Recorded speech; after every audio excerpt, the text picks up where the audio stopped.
बेटी यहाँ रोटी बनाना सीख ले, ससुराल में काम आएगा। नहीं माँ, अभी मन नहीं है। वैसे भी रोटी बनाने में सीखने वाली कौन सी बात है, आटा गूंथना है और रोटी बनानी है। अरे बेटी, रोटी को बेलना ही तो असली काम है। रोटी गोल होनी चाहिए, नहीं तो ससुराल में मान सम्मान नहीं रहेगा तेरा। हो जाएगा माँ, मैं गोल रोटी ही बना लूंगी, आप चिंता मत कीजिए। ये बोलकर अनु सो गई। उसका असली नाम अनुपमा है। प्यार से उसे सब लोग अनु कहकर पुकारते हैं। अनु का किसी भी काम में मन नहीं लगता है। वो कॉलेज जाती है लेकिन क्लास नहीं करती, यहाँ वहां गप्पे लड़ाती रहती है। कॉलेज के लड़के उसके पीठ पीछे उसे गवार कहकर पुकारते हैं। ये अन्नू कितनी गवार है, उसे कुछ भी नहीं पता। गवार है तो क्या हुआ, सुंदर कितनी है वो। आजकल गुण कौन देखता है भाई। वो इतनी सुंदर है कि किसी सरकारी नौकरी वाले लड़के से उसकी शादी हो जाएगी।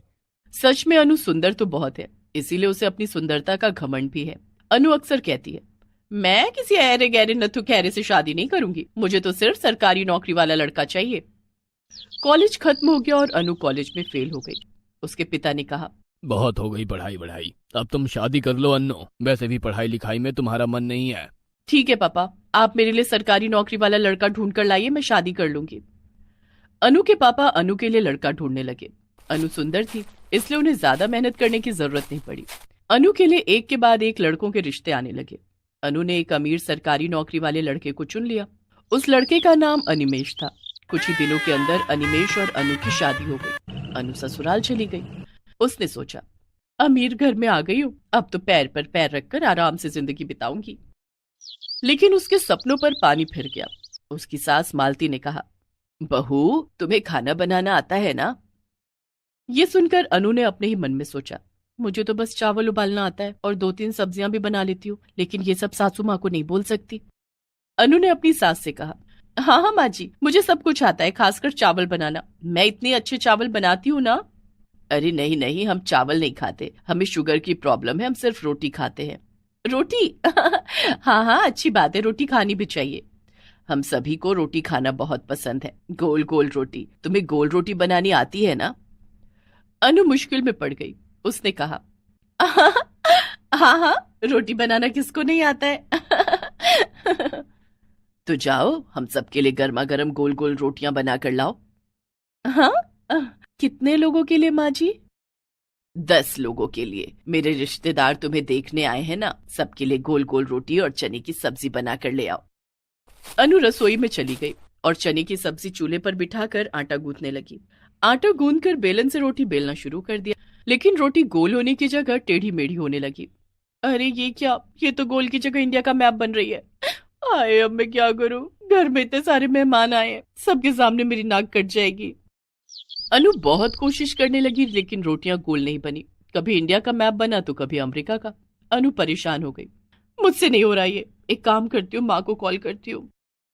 अनु ने अपनी माँ को कॉल कर लिया। सब कुछ सुनकर उसकी माँ ने कहा, मैंने कितनी बार कहा था तुझसे कि रोटी बनाना सीख ले, लेकिन तू तो मेरी बात ही नहीं सुनती थी। हाँ माँ, काश मैंने आपकी बात सुन ली होती, लेकिन अब मैं क्या करूं बताओ तो। अनु की माँ रोटी बेलने की प्रक्रिया बताने लगी, लेकिन फिर भी अनु गोल रोटी बेल ही नहीं पाई। उधर मालती चिल्लाने लगी, बहू कहाँ रह गई तुम, रोटी सब्जी हुई कि नहीं? हाँ माँ जी, हो गई है। अनु ने चने की सब्जी और रोटियां लाकर सबके सामने रख दिया। रोटियां देखकर सब लोग गले फाड़ फाड़ कर हंसने लगे। ये रोटी है। ऐसी रोटी तो मैं बचपन में बेलती थी, बहू को रोटी बनानी नहीं आती। ये कैसी बहू लाई है मालती, गोल रोटी ही नहीं बना सकती, घर कैसे संभालेगी? सबके सामने अनु की बहुत बेइज्जती हुई। सब लोग खाना खाकर चले गए। तब मालती ने अनु को बहुत डांटा। डांट खाकर अनु रोती हुई अपने कमरे में चली गई। वहां उसका पति अनिमेश भी उसे उल्टा सीधा सुनाने लगा। अगर पहले बता देती कि तुम इतनी निकम्मी हो तो तुमसे शादी ही नहीं करता मैं। कल मेरे दोस्त आने वाले हैं तुम्हारी हाथ की रोटियां खाने, कल भी इज्जत मेरी मिट्टी में मिल जाएगी। नहीं नहीं, मैं गोल रोटी बना लूंगी। लेकिन कैसे? सुनो अन्नू, अगर कल रोटी गोल नहीं बनी ना तो मैं तुम्हें मायके रखाऊंगा। रात को अनु को नींद नहीं आई। वो बस गोल रोटी कैसे बनाया जाए ये सोचने लगी, लेकिन उसे कोई आइडिया नहीं मिला। अगले दिन सुबह सुबह अनिमेश के दोस्त लोग आ गए और अनु से कहा, भाभी आ गए तुम्हारी हाथ की गोल रोटी खाने, अब बस हमें रोटी बनाकर खिला दो। हाँ हाँ, क्यों नहीं, बैठो अभी लाती हूँ। अनु रसोई में आटा गूंदने के बाद रोटी बेलने लगी, लेकिन रोटी आज भी गोल नहीं हो रही थी। पास ही में अनु ने आटा गूंदने के बाद पेड़े बनाकर रख दिए थे। तभी उसका पैर फिसल गया और वो एक पेड़े के ऊपर बैठ गई। हे भगवान, सत्यानाश हो गया। अनु खड़ी हुई और देखा वो जिस आटे के पेड़े के ऊपर बैठ गई थी वो पूरा गोल हो गया था। ये देखकर उसके दिमाग में एक आइडिया आया। अरे, मैं तो ऐसे ही गोल रोटियां बना सकती हूँ। बस और क्या, अनु एक के बाद एक पेड़े के ऊपर बैठने लगी और रोटियां गोल बनती रही। वो रोटियां लेकर अनिमेश के दोस्तों के पास आई। गोल रोटी देखकर सभी बहुत खुश हो गए। अनिमेश भी खुश हो गया और मालती भी। अरे वाह, रोटी तो पूरी तरह से गोल बनी है। हाँ, बहुत अच्छी बहू, तुम तो सीख गई। हाँ भाभी, गोल गोल रोटियां खाकर तो मजा ही आ जाएगा। वो लोग रोटी खाने लगे। भाभी, और रोटी बनाकर लाइए ना। अनु रसोई में चली गई। तभी अनिमेश का एक दोस्त अचार मांगता है। अरे अनिमेश, थोड़ा अचार मिल जाता तो बढ़िया होता। हाँ, तू रसोई से ले आ, जाकर भाभी को बोल दे, वो दे देगी। वो लड़का उठकर रसोई के पास गया और देखा अनु पेड़े के ऊपर बैठकर रोटियां बना रही है। वो सभी को बुलाकर लाया और सभी ने ये देख लिया। बहू, ये क्या कर रही हो तुम? ऐसे बनती है गोल रोटी? मुझे माफ कर दीजिए माँ जी, मुझे रोटी बनानी नहीं आती थी इसीलिए तुम अपने पिछवाड़े से गोल रोटी बना रही हो। लानत है तुम पे। मेरे दोस्तों को ऐसी रोटी खिला रही हो तुम। बेटा, इसे अभी मायके रख कर आ, ये हमारे घर की बहू बनने लायक नहीं है। अनु रोने लगी, लेकिन अनिमेश उसे लेकर उसके मायके चला आया और उसे वहां रखकर लौट गया। अनु की माँ ने अनु से कहा, देखा बेटी, इसीलिए बड़ों की बात सुन लेनी चाहिए। मैंने तो तुझसे पहले ही कहा था कि रोटी बनाना सीख ले। मुझसे गलती हो गई माँ, मैं अभी सीख लूंगी। अनु ने अपनी माँ से गोल रोटी बनानी सीख ली और बाकी सब कुछ भी सीख लिया। उसके बाद अनिमेश और अपनी सास से जाकर माफी मांग ली और उन्हें गोल रोटी बनाकर खिलाई। अनिमेश और मालती ने उसे माफ कर दिया और उसे फिर से अपना लिया। ऐसे ही गोल रोटी ने सबका दिल जीत लिया। मालती झाड़ियों के बीच में बैठकर शौच कर रही है। वो गर्भवती है, इसीलिए नीचे बैठकर शौच करने में उसे परेशानी हो रही है। क्या यार, इतना बड़ा पेट लेकर तो मैं चैन से शौच भी नहीं कर सकती। क्या मुसीबत है। शौच करने के बाद मालती बहुत मुश्किल से खड़ी होती है। अरे बाप रे, खड़े होने में ही जान निकल गई। हे भगवान, बाकी 5 महीने मेरा क्या होगा। मालती घर गई। उसकी सास बिमला ने कहा, बहू आ गई शौच करके, अब जरा भिंडी काट दे। अरे रुकिए माँ जी, पॉटी करने में ही दम निकल गया, जरा रेस्ट कर लूं। आपकी भिंडी आप काटिए। ये सुनकर बिमला गुस्सा हो गई। क्या, मेरे साथ ऐसे बात करने की तुम्हारी हिम्मत कैसे हुई? आने दो आज रमेश को, मैं दिखाती हूँ। हाँ, आने दीजिए आपके रमेश को, मैं भी उसे दिखाती हूँ। रमेश पूरा दिन मेहनत करके शाम को घर लौटा। उस बेचारे को तो आइडिया भी नहीं था कि वो सास बहू के तांडव के बीच में कितनी बुरी तरह से फंसने वाला है। उसके घर लौटते ही हंगामा शुरू हो गया। बेटा, तेरी बीवी ने आज बहुत बदतमीजी से बात की है मेरे साथ। तो आपने कौन से अच्छे से बात की है माँ जी? ऐसे ही पेट में बच्चा लेकर परेशान हो गई हूँ, ऊपर से तुम्हारी माँ हमेशा ये करो वो करो। अच्छा, बच्चा क्या सिर्फ तुम पाल रही हो? मैंने पेट में बच्चा नहीं पाला था क्या? अरे रुक जाइए आप दोनों, जरा मुझे सांस लेने दीजिए। अरे यहाँ मुझे सांस लेने को नहीं मिल रहा है, घर में एक शौचालय नहीं है, मुझे इस हालत में भी खेत में जाना पड़ रहा है। जल्दी से एक शौचालय बनाओ, नहीं तो बहुत बुरा हो जाएगा। क्यों, बाहर जाने में दिक्कत है क्या? बैठने और उठने में परेशानी हो रही है। ठीक है, मैं देखता हूँ। रमेश ने मालती की बात मान ली। अगले दिन मालती सुबह सुबह शौच के लिए खेत में जा ही रही थी कि तभी उसके साथ रास्ते में मंजू की मुलाकात हो गई। मंजू इसी गांव की एक अमीर परिवार की बहू है। मंजू ने कहा, अरे मालती, इस हालत में कहाँ जा रही हो? ओ जी, शौच करने जा रही हूँ। इस हालत में भी खेत में? उठने बैठने में परेशानी नहीं होती है क्या?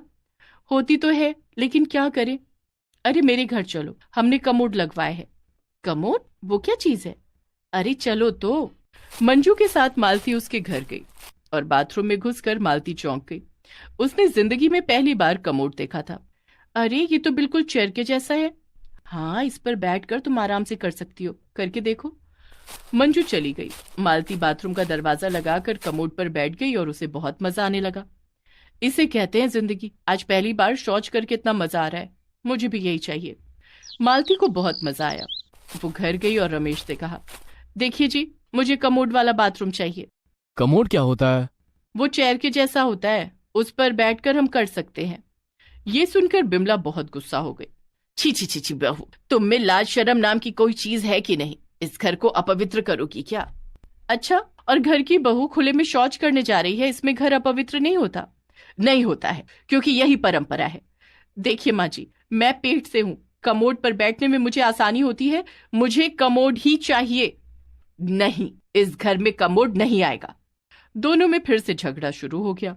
ओहो, चुप रहो तुम दोनों, मुझे शांति से काम पर जाने दो, लौट के देखता हूँ। रमेश काम पर चला गया। मालती ने मन ही मन सोचा, ये बूढ़ी औरत मुझे घर में कमोड नहीं लाने देगी, मुझे ही कुछ करना पड़ेगा।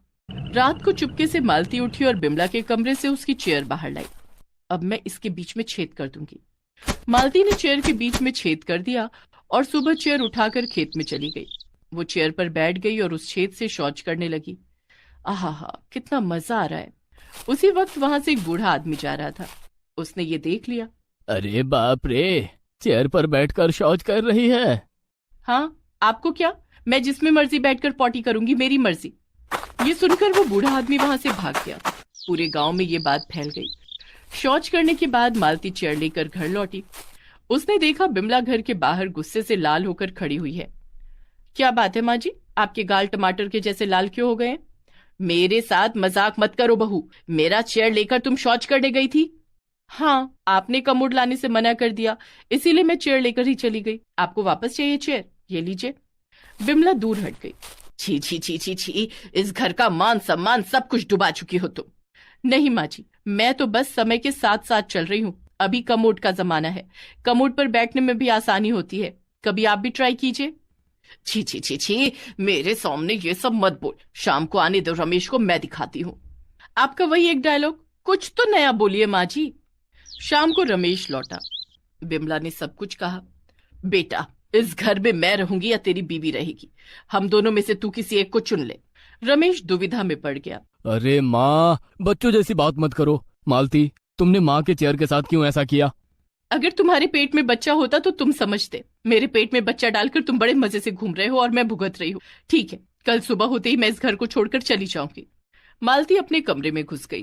वो अपना सामान बांधने लगी और फिर सो गई। देर रात को बिमला को बहुत जोर की पॉटी आई।